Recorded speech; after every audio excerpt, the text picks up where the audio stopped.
Welcome back, everybody, to another segment of Super Tuesday on the Educational AD Podcast.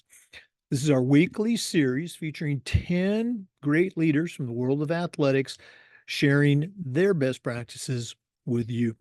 We'll be right back with today's Super Tuesday guest, but before we do that, we want to give a shout out, like we always do, to our sponsors. Now, don't hit that fast forward button. Not so fast, my friend. These are all companies that I used as an athletic director, and they're sponsors, but they're sponsors because I have no problem recommending them to you as an athletic director. Check out these sponsors. When we're done, you're going to be glad you did. Here we go.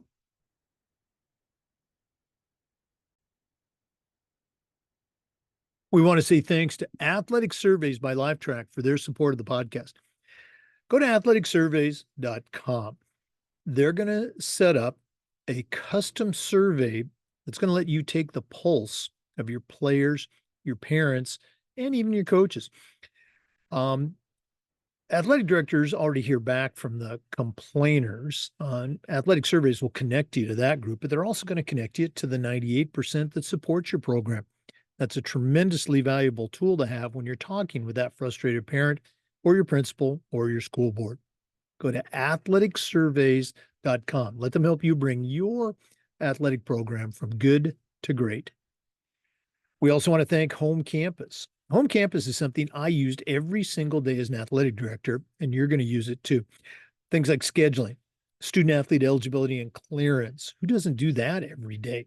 Working with parents, with coaches, digital forms, you name it, Home Campus does it. To get started, all you have to do is go to homecampus.com. That's homecampus.com. We also want to thank Snap Raise. If you're looking for the best online fundraiser out there, go to snapraise.com. We used it at our school with great success, and so will you. Our parents loved it. Our coaches loved it. It works. Go to snapraise.com to find out more. That's snapraise.com. We also want to say thanks to Huddle. Go to huddle.com and change the way you see the game. As a football coach, I used Huddle for years, but as an athletic director, I made sure that our school was a Huddle school, and our coaches just loved the tools that Huddle provided that let them coach our kids up to their highest level. Go to huddle.com, join the 8 million users, and turn your school into a Huddle school. We also want to say thanks to Gipper, the official social media graphics solution for the podcast. If you go to Gipper.com, their team is going to show you how to create world-class marketing content for your school's social media channel. It's going to allow you to celebrate your athletes and promote your teams. It's professional graphic design made simple. That's Gipper.com. We also want to say thanks to Vital Signs Wall of Fame. Go to their website and check out their interactive touchscreen video consoles. It's a great way to show off your school record boards for all the teams, for all the sports, display your school's Hall of Fame, or simply showcase your school's diverse history and your proudest moments. That's vitalsignswalloffame.com. We want to say thanks to Sideline Interactive indoor score tables and video boards. Go to sidelineinteractive.com, schedule a live web demo, see their scoreboards and their score tables in action. Their products not only generate income for your athletic department, they also create the ultimate game day experience for your student athletes. That's sidelineinteractive.com. And we want to thank Hometown Ticketing, the leading digital ticketing provider to schools and colleges. Go to hometownticketing.com for more support, more security, more customization. That's hometownticketing.com. Welcome back, everybody, to another segment of Super Tuesday on the Educational AD Podcast. Back with us again is our good friend, Kirsten Jones. If you're new to the podcast, Kirsten has a tremendous background in athletics. She was a college athlete herself, very successful athlete, worked with Nike for a number of years. She currently hosts her own very popular podcast, and among other things, she's the author of a great book, a great resource called Raising Empowered Athletes. She also works as a consultant with athletes, with coaches, with parents And she's also an in-demand speaker if you'd like her to come to your school. So, Kirsten Jones, welcome back to Super Tuesday. Thank you, Jake. Thanks for having me back. I love to be here and share with like-minded people. The reason you're listening is because you care about kids and you care about sports, and that's what I'm all about too. And maybe I thought I would just talk a little bit about the book and some chapters, and maybe start with why I wrote the book. I believe you write the book that you wanted to read. I couldn't find this book when I was raising my athletes, my kids. I grew up in Montana, where you played, like most of us from the 70s and 80s, you played whatever sport was in front of you. So I played basketball in the fall and volleyball in the winter and ran track in the spring and rode my horse in the summer and skied and did snowmobiling and whatever else came along. And I had zero aspirations of playing in college, and my parents definitely had no aspirations of me playing in college. They wanted me to go to a good school and get a great education.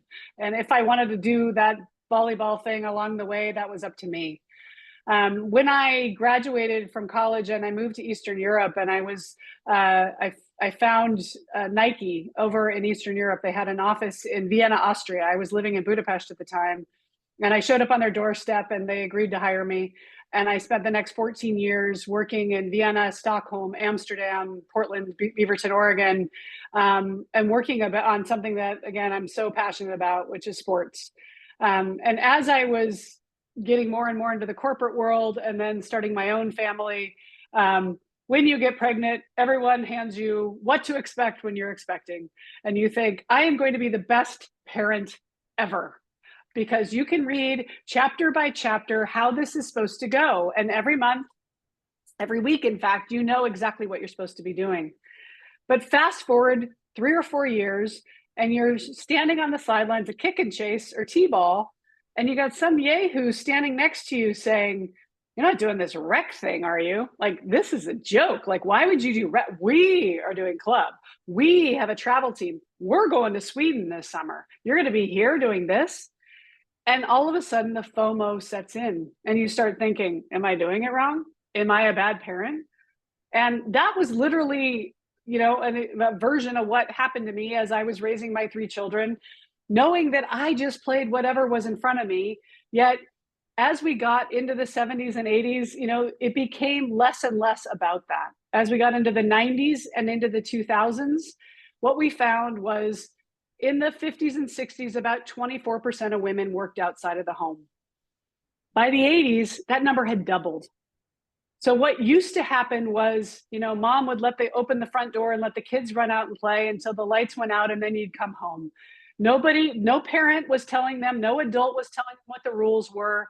You made it up, you figured it out, and whatever happened that day happened. But now we have 2 parents working. We have this horrible thing happen in the late 70s, actually in Florida, in your home state, where Adam Walsh was abducted and killed.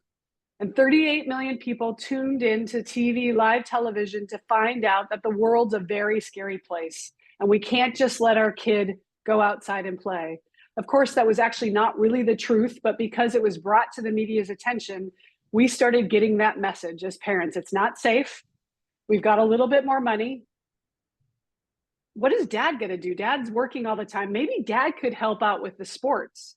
So dad started volunteering, again, with only the best intentions. But as dad's parents started getting involved with coaching the t-ball or coaching the basketball league, all of a sudden dads start going, well, gosh, I didn't get to play at a high level, but if we got Jimmy, have you seen his jump shot? We could get him onto the team, or we could get Tommy onto the team. We could really start doing well. And I think we slowly started to, over the 80s and 90s. Oh, and at the same time, this little channel came online, ESPN. Now I can turn on my TV and I can see 2-year-old Tiger Woods putting on Johnny Carson's stage. I can see Andre Agassi, who went down to IMG and became this prodigy.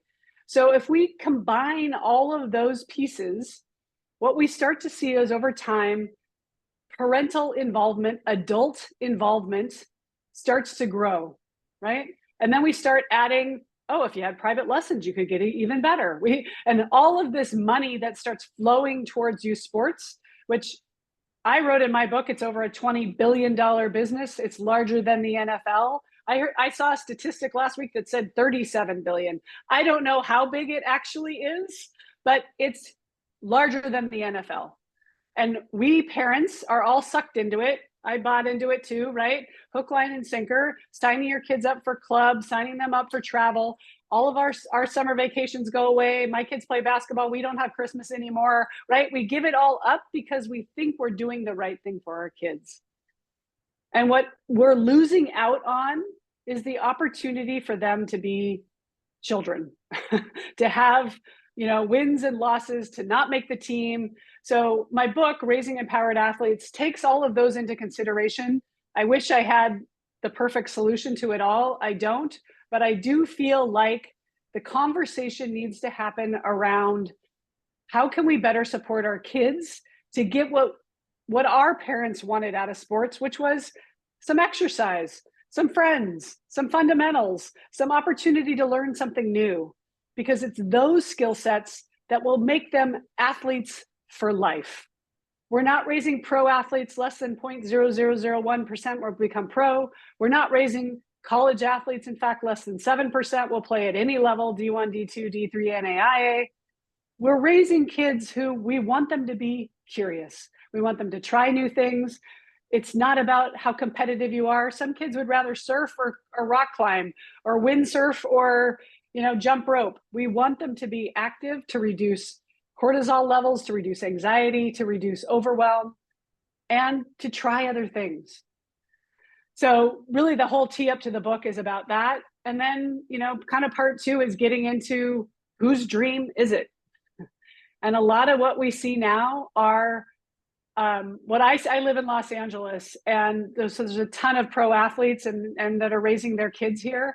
And what I see typically is the higher the level the parent played, the more they lean back in their parenting. The less involved they are, the less they're worried about junior playing at 5 or 6 or 8 on the club team, the more they say, gosh, if he really likes it, he'll figure it out. Because they know how much work it takes to get to that highest level. And not out of ill will, but a lot of parents who never played at any level, but have the resources now, are investing everything and they're front loading it, and they're putting the pressure, I think inadvertently. I don't think there's a single parent out there that's like, oh, let me screw up my kid. But they are putting pressure on their kid at a very young age. And one story from the book, true story, the boy is in 9th grade. He's 14 years old.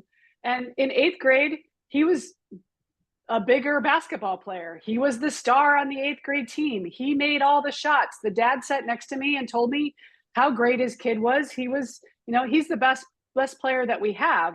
In fact, I don't even know why he's on the freshman basketball team. I've already talked to the varsity coach, and I told the varsity coach that he's better than the guards you have on the varsity. But anyway, he's on the freshman team. And I told my son, you're the best player. You really shouldn't pass. You should just drive the lane because everything is about you. And what I saw was a kid which had his head on a swivel. Every single time he actually took a shot, he was looking to dad. What eventually happened was the kid wasn't getting, he started the season starting. By the middle of the season, he wasn't even getting off the bench. And I said, what's going on? He goes, well, I don't know. I said, well, did your son go talk to the coach? Yeah. I said, well, what did the coach say? Well, the coach says he doesn't know the plays and he doesn't pass the ball. What do you think about that? Well, it doesn't matter. My kid's the best player on the team. He shouldn't listen to that. I talked to the head coach. It's broke my heart because he was a sweet kid. He wasn't very tall. He wasn't going to be very tall. Oh, by the way, I hired a private coach who coaches NBA players, and he says my kid can go to the NBA.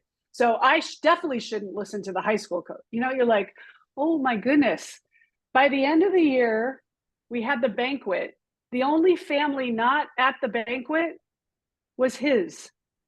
Yet on the table by the door, he had made a poster-sized picture of his kid. When you ordered your pictures, the kid got in the portal. He transferred to a different school. Last I checked on him at the new school, he stopped playing by the following year. Right. Yeah. I think for our listeners, you're And this is a good thing. You're preaching to the choir because they are experiencing those very same things, those parent involvements, good intentioned, as you said, but just not the best way to do it. Now, you work directly with parents and coaches and also student athletes for that. Let's say that newer AD, that newer coach that is, trying to schedule games and buses and everything else. And oh, by the way, you've got these well-meaning but crazy parents. What's some advice you can give to that AD who's listening right now? Besides, and this is coming from me, Mr. AD or Miss AD, get the stinking book. We'll talk about how to do that later. But what's some advice you can give to this young AD to help them navigate that parent minefield? Yeah, that's a great question. And I think you need to come in with a clear set of values, understanding what's important to you, and meeting with the parents up front and talking about what your values are. Here's what we hope you all get out of this program. We may not win the state title, or we may win the state title, or whatever your goals are, but I hope every single player walks out of this program learning about who they are and what they stand for, whether they were the starter or whether they never got off the bench. I mean, understanding what your values are, I'm not putting values in your mouth, but I think the clearer you can be with what your expectations are and what expectations you set for your coaching staff, the easier it will be for the parents to say, or at least you have to hope that they'll be willing to listen to, okay, he mentioned, my kid's not going to play all season, but he told me that we're going to, there's a very, a huge school here, Harvard Westlake, that churns out a ton of baseball talent, right? And one of my clients, her son plays on the baseball team and he's a freshman. And I said, how's it going? She goes, well, he's just ecstatic. He made the varsity and he's a pitcher, which is, a very hard thing to do. And I said, so what are you hearing from the coaching staff? And she said, something that I thought, I don't know this coach at all, but if this is actually true, he said, I promise you, your son may not get the most reps this season because he's a freshman, but I will develop him. And I am not saying that he's going to get recruited by Vanderbilt or holy whatever, the top pitching program. But I will tell you that I will make him better than he is today and help him reach the level that he's meant to be. As a parent, with my parenting hat on, that's all I'm asking for, right? I'm not expecting you to make my kid a Duke recruit if he's, a D3 recruit. But I am asking that you invest in my kid, and that if you have him, and if you didn't cut him, that you are actually taking the time to believe in him and give him the tools so that he can grow. No, and again, that's tremendous advice. And you've touched on this before when you and I have talked. Communicating to parents and communicating to student athletes. That's something I would always. I'm going to try to use the right word: challenge, encourage, demand. That my coaches did is coach the kids. Even that last kid on the bench, tell them what they need to do to get better. They're on the team. Let's make it a positive experience. And that way they can tell their parent, if the parent chooses to ask, hey, how come you didn't play today? Or how come you didn't get in? Well, coach says I need to work on X, Y, or Z, whatever that is. But keep coaching that kid. And as you said, and this was something that I did too late in my career, but I did end up doing it, is I would let the parents know, hey, this is our philosophy at middle school. This is how we roll. And it was, yeah, we want to win, but everybody's going to play. We called it fun and fundamentals. JV, we're developing talent, we're developing kids for the next level, but we also realize this could be the last experience for some of these kids. They just might not make the varsity team. And you'd see some shocked faces in the audience. And then for varsity, hey, this is like our when we send kids to the Brain Bowl or we send our choir to the state championships.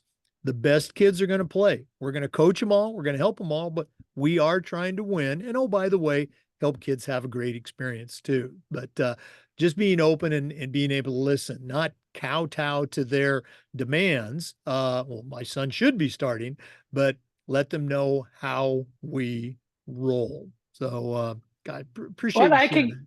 Go ahead. yeah, I can attest to that. More than one time have I gotten a call from the parent, usually the mom, to say, my daughter's really upset. She's not getting any playing time, or he's not getting any playing time. This is not at all what we signed up for. Can you talk to him or her? Absolutely. And I'll get on the phone with him or her, and I'll be like, so how's it going? And they'll be like, great. I'm like, I'm sorry, great? Yeah. No, I'm having a great time. I mean, I'm not better than him or her. Like, they know where they are. Yep. They're very realistic in where they are. And sometimes parents, we need to check ourselves and our ego. And yes, we compare our, you're not in the practices. You're not seeing what's going on in the daily reps. You're not seeing who's giving the best effort. Maybe your kid isn't giving the best effort. Maybe your kid is more talented, but doesn't show up as consistently. Like, there's more than one reason as to whether they are or aren't getting the playing time. But it always makes me chuckle when I get the kid on the phone and they'll totally call themselves out and say, yeah, I don't deserve to be getting more playing time. You're like, okay, good that they have that awareness. And parents, be okay with that. No, and again, I chuckle because I had that experience so many times. A parent would just be going on in my office, and I would listen to them about how the coach was just ruining their kid's life. And if I, since we were going around on that doom loop merry-go-round, I would say, well, geez, maybe this isn't the best school for your son or your daughter. And invariably, the parent would say, oh, no, they love it here. And I'm going, well, why are we having this conversation? So, Kirsten, we've talked about, you work with athletes and coaches and parents. You also have got a podcast and a book. And I'm telling you, before Kirsten does, listeners, you need to get the book, okay? Raising Empowered Athletes. Tell our listeners, if you will, how they can get in touch with you, find out more about your services, including coming to their school and speaking, and how they can get the book.